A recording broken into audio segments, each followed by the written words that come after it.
Can you hear me? Oh, cool. Awesome. Hi, thank you. My name is Lita, and I'm really excited to be here at BuildersCon, all the way here in Japan.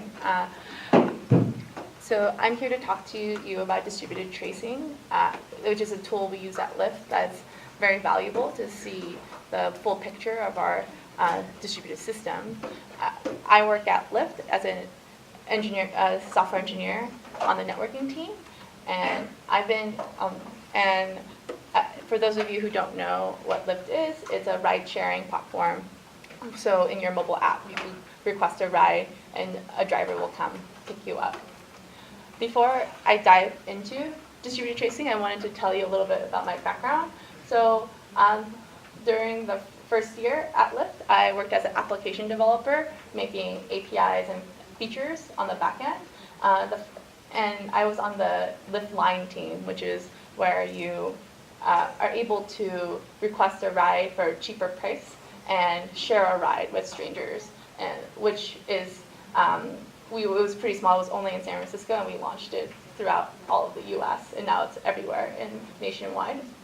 And then I switched into infrastructure, and there I've helped decompose our monolith into smaller microservices.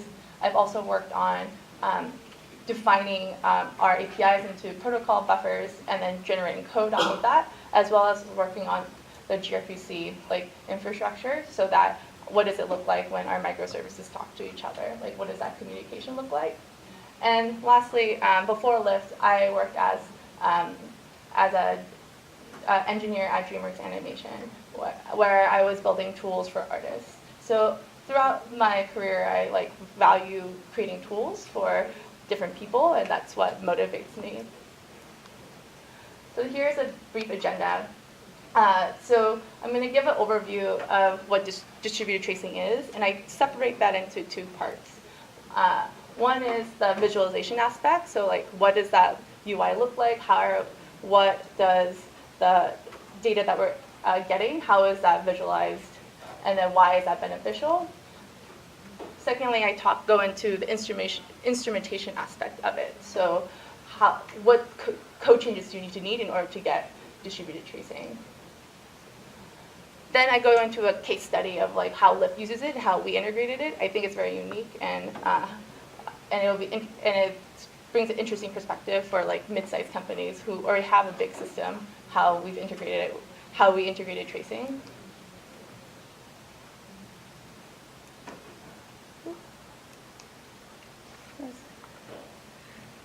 Oh, I think it's frozen it. Sorry, my slides are acting up.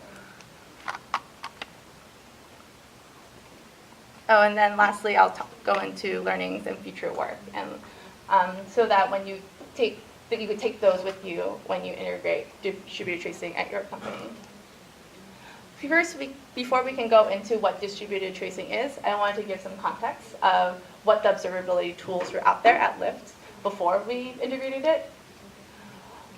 First and foremost was metrics. This is what engineers look at on a daily basis. This is how you monitor your system. You emit them from your application, and on the bottom is a small sample code in Python of how you would add metrics to your system. So it's just a stats counter and increments the stat. People use this to measure error rates, throughput, saturation, as well as CPU and memory usage, as well as just success rate as well. And this is very useful because it's very cheap to store, and as you scale your system, the cost of your metrics don't go up because it's just a counter, right? It's expensive to add more metrics, but for the most part, as your system scales, your metrics doesn't go up. So this is what people use on a daily basis to monitor the health of their system. Secondly is logging. So again, this is generated by applications. It displays errors and stack traces. People use logging to instrument code flows that are not expected, or error flows. Here at the bottom, there's also a small Python example of how one would emit a log in our system. And we emit this data and ingest it into Elasticsearch and use Kibana as our UI tool to query. And so a typical flow would be that you see some anomalies in your dashboards, such as a spike in 500s, and then you would use logging to go triage and debug and see what's happening in your application. So again, logging and metrics tell a story from the perspective of your application. So it's really great if you are monitoring like one code base and your request and response comes from that one application. So back before, long ago at Lyft, we were a monolith, and transactions happen in the same computer. And so logging and metrics got us pretty far, especially since like the request and response happened in the same process.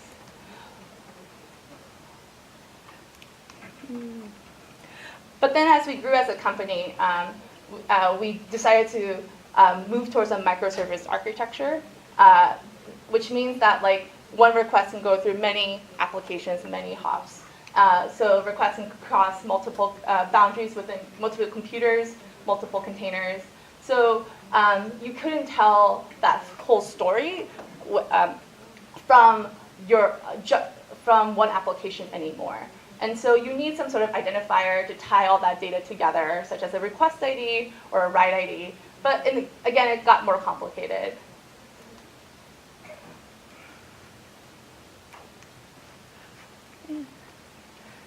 I don't know why it's so laggy. Okay, so I want to go over like an example of a debug flow where we're in this microservices world now. We're trying to debug an issue where we see a spike in 500s, and I was able to get a write ID to query off of to figure out what's happening. And so I search for that write ID, and here's the log results I get. Notice here that I noticed that there are 4 different services that this request has gone through, and I see that there are the timestamp. So notice that like it's going from newest to oldest. And here I'm creating a mental model in my head of the dependencies. So like I could tell that the request went through Envoy first, our front proxy, then hit public API, then Rise API, and then the API service. And I'm trying to figure out what the flow of the request is happening and like where the error is happening from. So this is fine. This worked fine when we only had like 10 services, but now we have grown to have over like hundreds of services. And a single request can go through 20 to 30 services in one request, and a request can have over 2,000 RPC calls.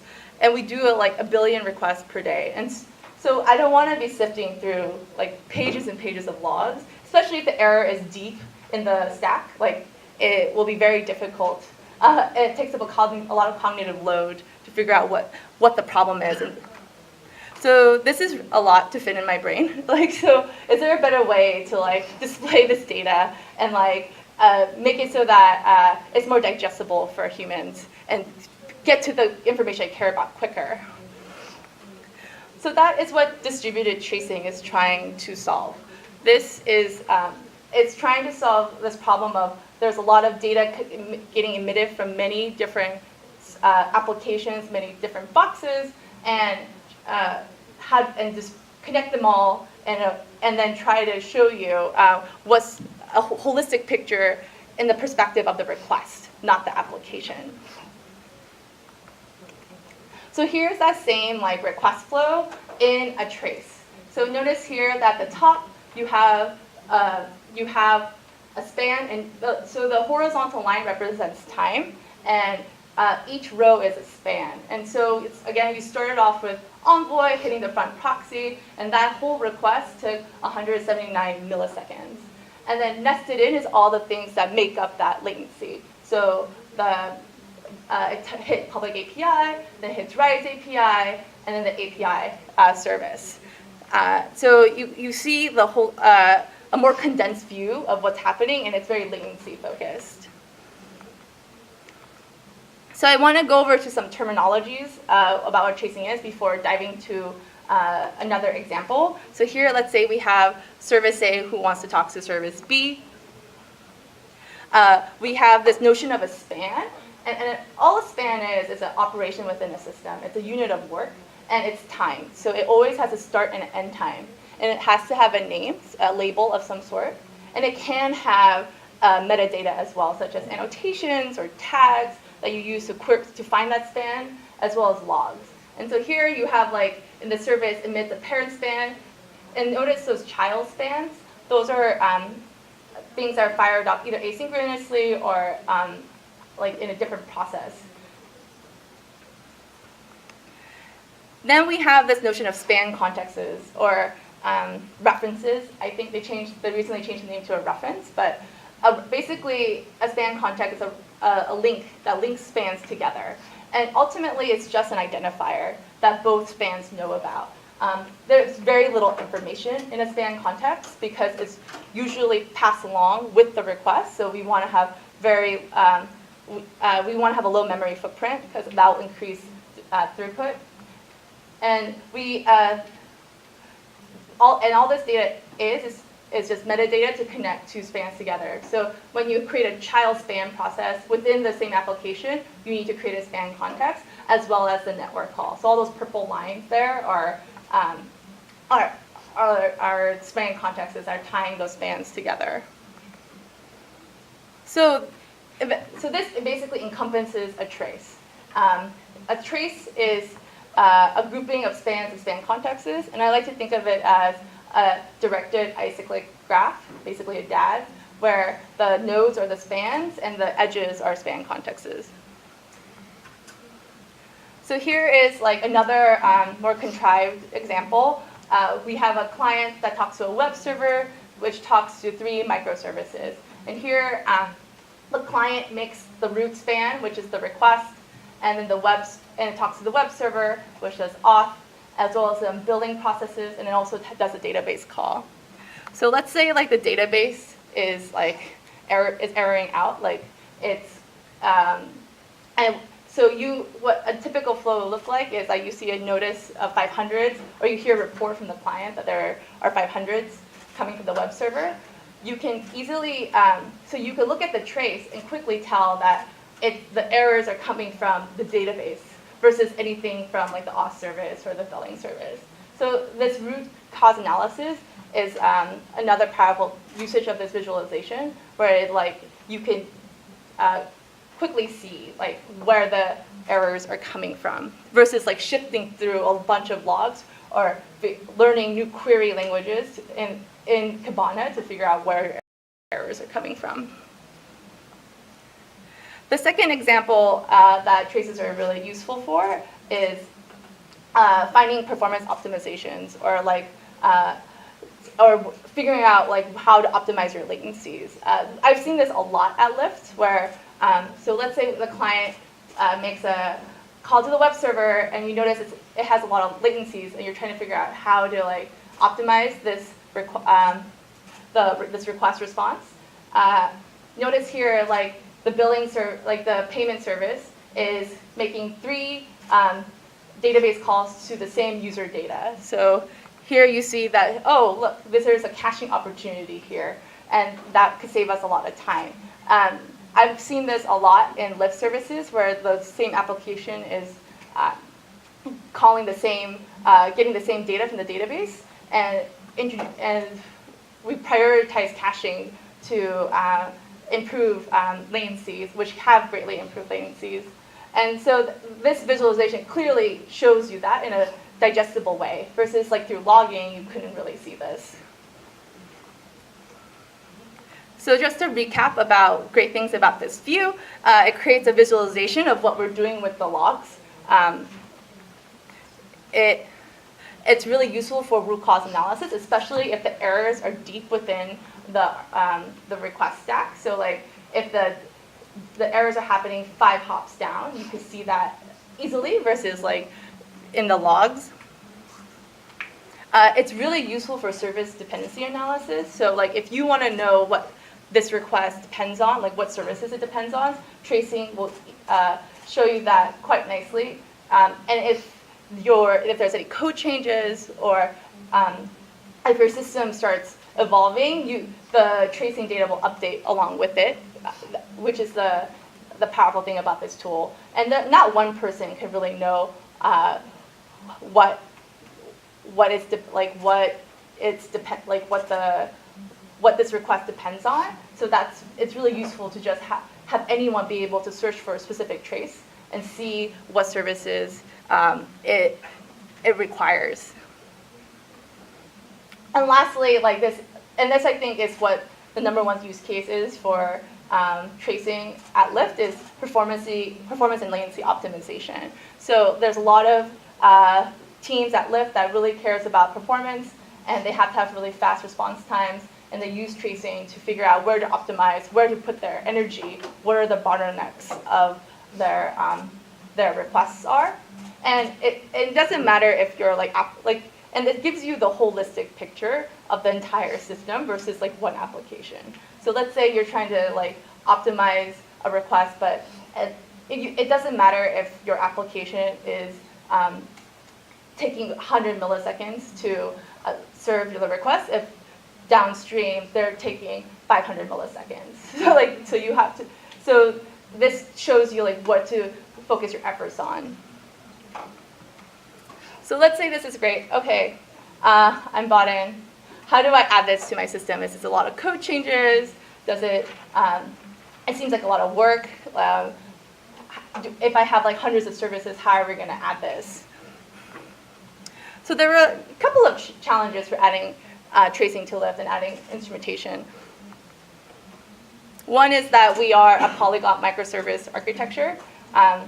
We have services in Go, Python, Java, and PHP. So we could write libraries for all of these and add tracing that way. But again, it takes a lot of resources to do that and a lot of operational costs. And Lyft it's not that big of a company, so we can't have engineers spend time building these kind of libraries.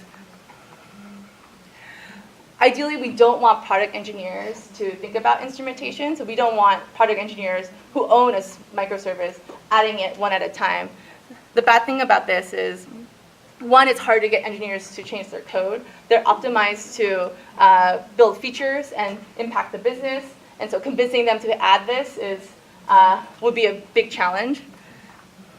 And unfortunately, traces get more useful as the more services instrument. It's like the network effect. It's like kind of like the telephone, where like if only 2 people have the telephone, it's only so useful. But if like millions of people have the telephone, it gets exponentially more useful. We also don't want to make engineers to make mistakes with tracing. So like if a service made a mistake with their instrumentation and they were not sending the correct span context, you have a lot of orphan spans, and then your traces don't end up making sense. Or you, worse, get incorrect data. We also want to standardize the data that they emit. So we want to standardize the naming, the metadata that they send, and we don't want it to be inconsistent, because we want many people who don't even know anything about your service to be able to use this tool. And in order to do that, you have to standardize the way you instrument. Another idea that was thrown out there, and I've seen some companies do, is monkey patch. So if you can't really do this with Go or Java, well, maybe with Java, but you can't really, you do this with more like Python services or Ruby services. But unfortunately, that doesn't really scale, especially if you, because software is inherently error prone. People tend to make mistakes. You're not going to be able to catch all the edge cases. So if you're trying to debug, or if you want to make changes, monkey patching will make it really hard to understand what's happening in your system. Lastly and foremost, we also don't want vendor lock-in. So let's say we add this instrumentation code, but it's all using this one specific tool or this specific vendor. As your system grows or as your company grows, making that switch would be so much harder. So ideally we want a way to instrument where we could switch between various different tools. So this is what OpenTracing is trying to solve. OpenTracing is, for those of you who have not heard of it, it's a specification or interface to instrument tracing data. It provides a data model as well as nice APIs in many different languages, and allows you to switch between different tooling. So again, it provides a data model and an interface for instrumentation. It's open sourced, which is great. It's supported by the Cloud Native Computing Foundation, and it's pretty active. It has libraries for all the languages that Lyft supports, as well as many others. So it supports Go, C++, Python, and Java, as well as many others. And what's really, really nice is that it's vendor neutral. So it creates interfaces for the instrumentation code as well as the collectors. So like you, as your application, will use OpenTracing to instrument, and then the vendors will use OpenTracing to accept that data, and then who is also collecting that data, and then you can swap between vendors as you see fit. So there are many vendors who adhere to this, such as Jaeger, Zipkin. At Lyft, we use a paid provider called Lightstep. So here's an example of a Python example of instrumenting with OpenTracing APIs. So here we're initializing the tracer. And notice here I have two examples. One is a Lightstep tracer, and the second one is a Jaeger. It's integrating with the Jaeger client. Again, you do this as application startup, and you can switch between any one of these. And this is the actual instrumentation code. So you here we have a dummy endpoint that just returns hello, and then so this 3 lines of code is essentially the instrumentation code. So we look at the header to see if we have a span context, and then we start the span. So and basically anything indented within the with statement, that is the time unit of work. So that's essentially it. It's that you configure the tracer in the beginning of your application, and then you instrument spans with those 3 lines. That's a very simple example. You could also add logs, you could add annotations, but for the most part, that's essentially all you need to do to get started with tracing. Here's the diagram of how it works with the collectors. So notice here we have a Jaeger client, and we have the application and the instrumentation code, as well as which it uses OpenTracing API. And the Jaeger client talks to an agent, like a sidecar process, which to give it the data, and then that agent talks to the collectors. And the collectors essentially stores that data into a Cassandra database. And the UI, which is a React application, reads from that database and displays the tracing information there. That the little block, Apache Spark block, that's used for aggregating traces. So like you could create jobs to collect the tracing data and ingest them so that you can do SQL queries on them. And that's an advanced feature of Jaeger, and there could be a whole talk around that you could. But so if you're curious about that, feel free to talk to me after this talk.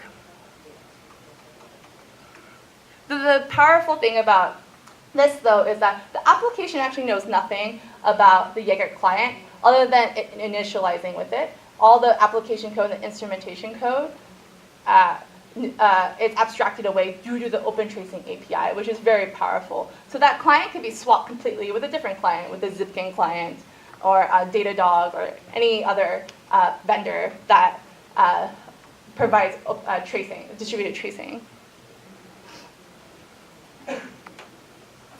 However, you still have to edit code.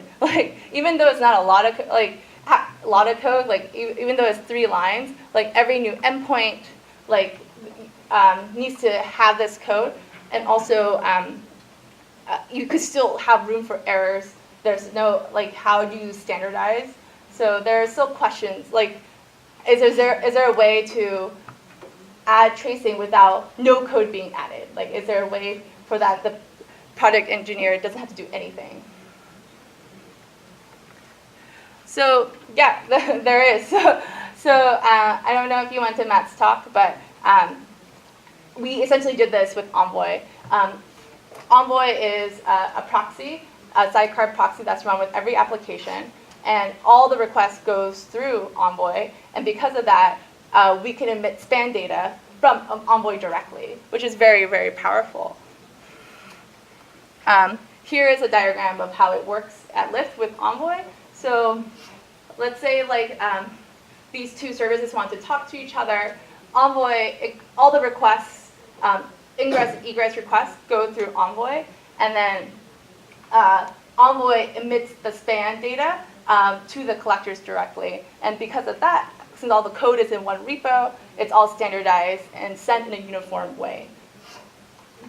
And then all the application needs to do is ensure that when they send the request, they have to send the span context in this OT span context header. This is done for them through the Envoy clients, but that is the one thing that the application needs to do in order to make sure that the span data is connected. And Envoy sends all this data through gRPC, and this is really nice because as long as Envoy is being run in every application, any application gets tracing for free. And so you get that holistic picture out of the box, which is very powerful. And it's all standardized in a uniform way. So this has been really nice. You get tracing that's immediately useful if you integrate with Envoy. But again, it's a tool that people still need to know about and use, and it's also new. People are already used to using metrics and logs. How do we get people to use this? So one thing we did was we integrated traces into their dashboards, which is what they look at every day. So whenever there's a spike in 500s, or whenever there's a peak in response time, we have these dots that are correlated with that graph. So if you click on the dot and that's underneath the 500 spike, it will show you a trace with 500s. Same with response time. So if you see a spike in response time, if you click on a dot that's associated with that, it will show you a trace with that long of a latency, which is pretty powerful. We give you the trace that you care about, and rather than you searching for the trace you want. Secondly, we also integrated traces to your on-call pages. So PagerDuty is the tool we use when you get for alerting. And so when your system is paging the on-call engineer, they also, if it's available, we show a light step trace that is associated with that page. So if there's failure rates increases, we'll have an example trace of that failure. And that way, engineers can do root cause analysis pretty quickly. So you could, because if you're waking up at 3 a.m., you don't want to be fumbling around through logs or figuring out what the problem is. You want to see the issue right away and then mitigate as quickly as possible.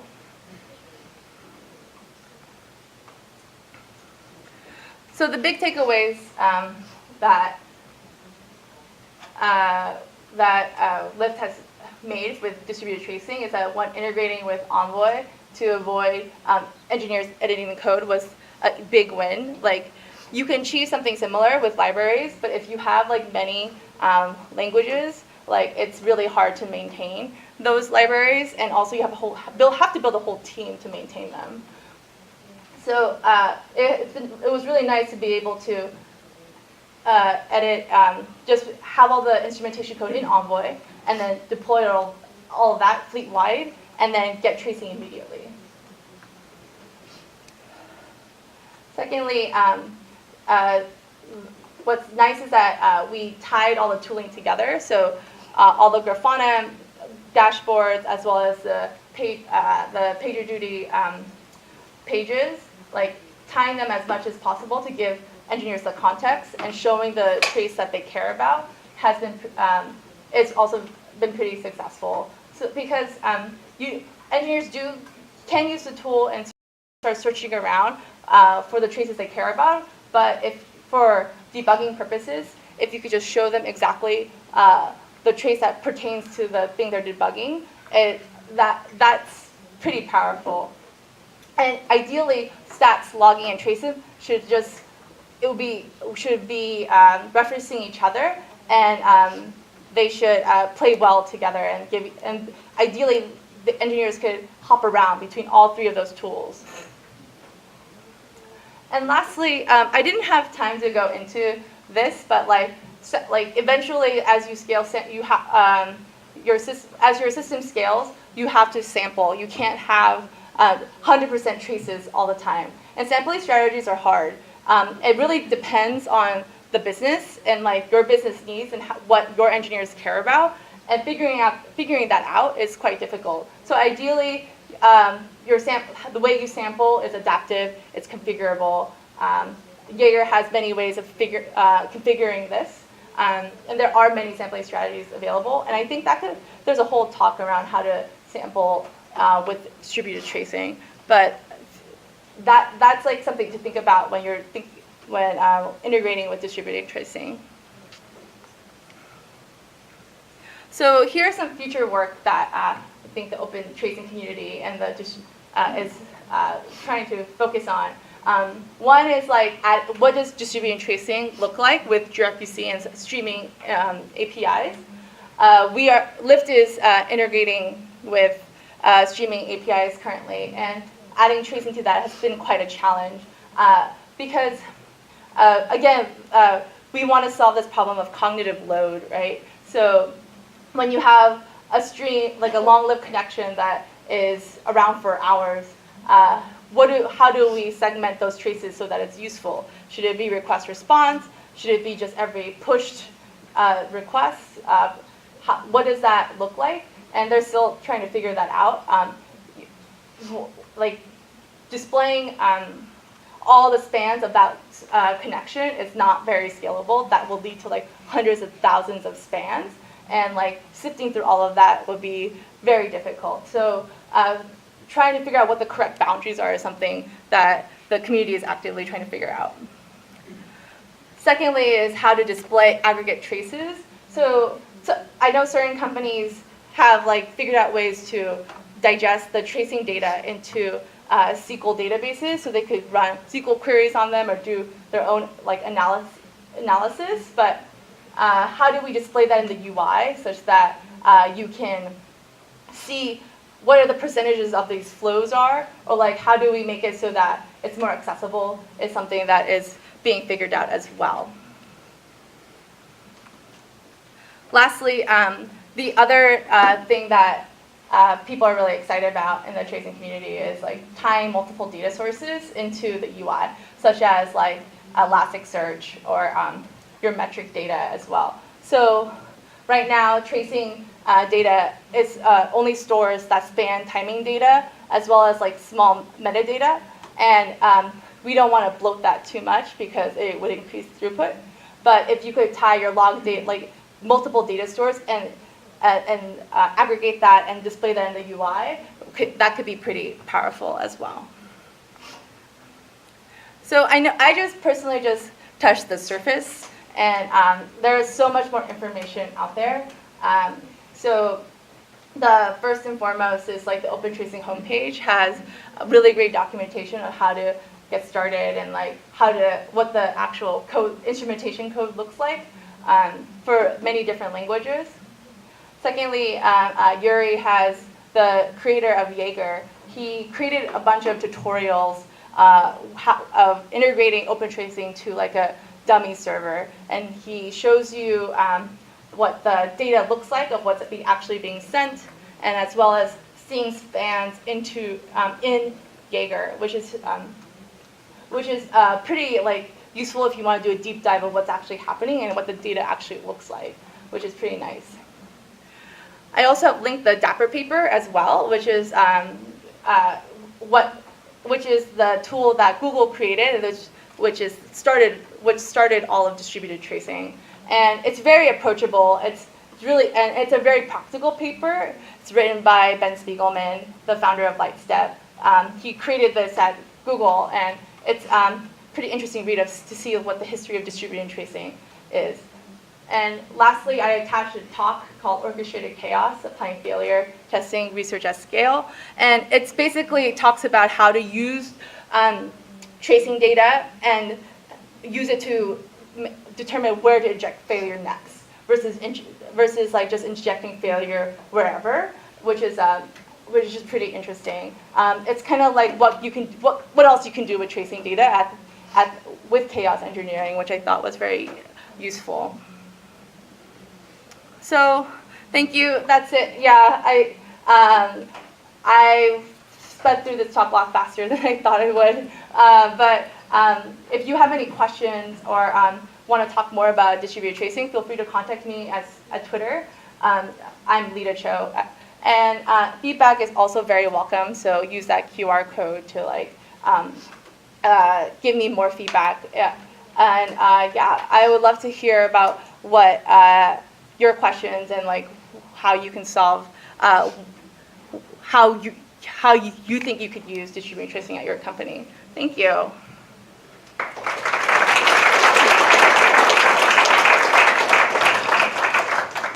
リタさんありがとうございました。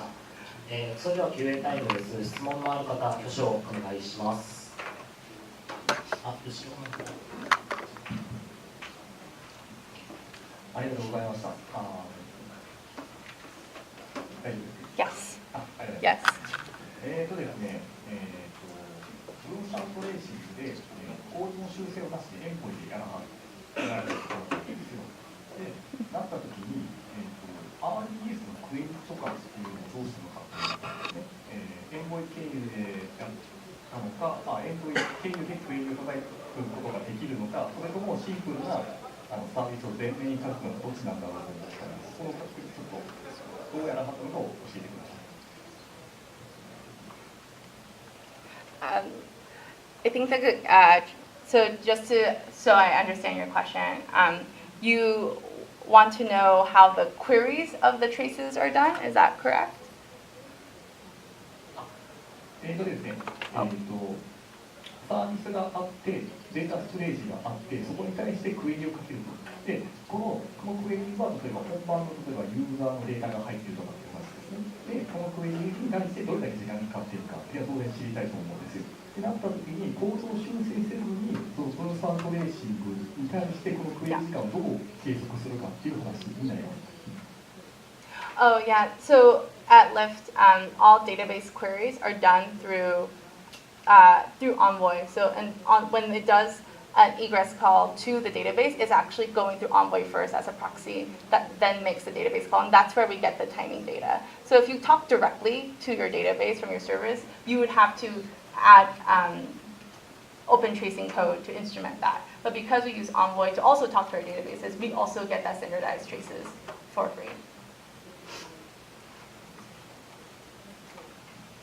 Oh.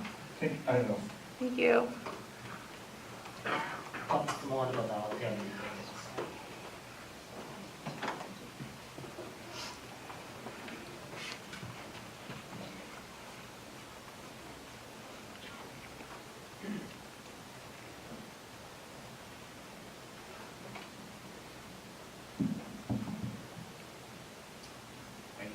A couple of questions. The first one is maybe a follow-up question to this one. So, would Envoy be able to deal with things like say, a long-lived connection to the database or things like that?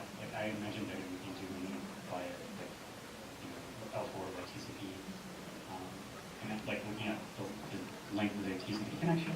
But is there any other kind of processing that it can do for databases? Yeah. So I believe each of the database calls goes through a specific filter, and so in that filter logic can do specific things for the tracing instrumentation as well. But from my understanding is that since it's still a request response, it will only send spans for that request and that response. Okay, so there is some level of knowledge of the protocol itself. Yeah, okay. within the specific database filter, yes. And then a totally separate question. Do you have any experience with something like OpenCensus, and do you have any like kind of I don't know, comments on how those might compare to each other? Yeah, so I had a slide about OpenCensus, but didn't think I had time. But since we have extra time, I could go into that. So OpenCensus is a more full-fledged, libraries. So it provides metrics as well as traces, and it also provides the collectors as well. So it provides a whole ecosystem as well as the tooling to view those tracing data as well. And it uses Prometheus to show the metrics data. So it's like a more fuller ecosystem. So yeah, I think the tracing community is going through like figuring out which path to go. And I feel like it will be interesting to see like which ends up gaining more popularity, or which one being really winning out, I guess. I do see a world where they could live together, where like OpenTracing is still the interface and provides a way to instrument, and like you could create an adapter to work with OpenTracing with OpenCensus as well. But that's more of they provide fuller libraries that encompasses both metrics as well as tracing. Yeah, cool. Have you like at Lyft like seen or had times where you wanted to have things like traces and metrics together, or like where there was something? Is that like a use case that you've seen? Yeah, yourself? absolutely. Yeah, so I mean that's why we built. We worked with Lysep together to build that, like those dots in Grafana. I think there is a definitely need of like integrating the metrics with traces, where metrics gives you that monitoring, like bird's eye view, and then you see something that you want to triage, and you want to dig into something deeper, and then you go into that trace. Like I know Datadog and like other paid vendors provide this kind of tooling, but like in the open source world, there isn't really a great solution for that, other than like OpenCensus, I believe. Okay, so like that's kind of graph that you showed where you Yeah. can drill into the trace. Exactly. Like one of the use cases. Okay, good. Yeah. Thanks. 他に質問ある方いらっしゃいますか？あと20分ぐらいあるので全然経つない。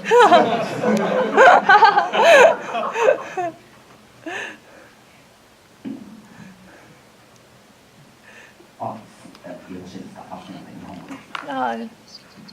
Thank you. No problem. よろしいですか？ Yes, please. ご発表ありがとうございます。一つ質問なんですが、エンボイについてです。トラフィックを途中で仲介するような、アプリケーションというのは、それ自身がそのサービスのさばけるトラフィックのボトルネックになってしまうということをすごく警戒してしまうんですが、そこに対して何か知見、事例等をご存知であれば教えていただければありがたいです。So yeah, I guess yeah, your concern is that Envoy is the bottleneck. Is that correct? Yeah. So that is a good observation. But from what I've seen in the tracing data, we have seen no latency degradation. It's usually like at the worst case 1 millisecond. So for the most part, like all the latency bottlenecks are within the application themselves. And usually, oftentimes, people need to add additional tracing information within the application to debug that. But yeah, from the outside looking in, it looks like Envoy could be the bottleneck. But that's because it was built with C++ and performance in mind. In the tracing data, I have not seen any bottlenecks of that kind. Thank you. 他にありますか？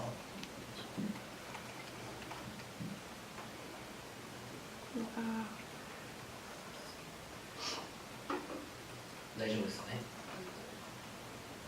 ね。でももし後から質問などあればスピーカーの池田さんに直接ご質問お願いします。それでは、以上でこのセッション終了とします。リタさんにもう一度大きな拍手をお願いします。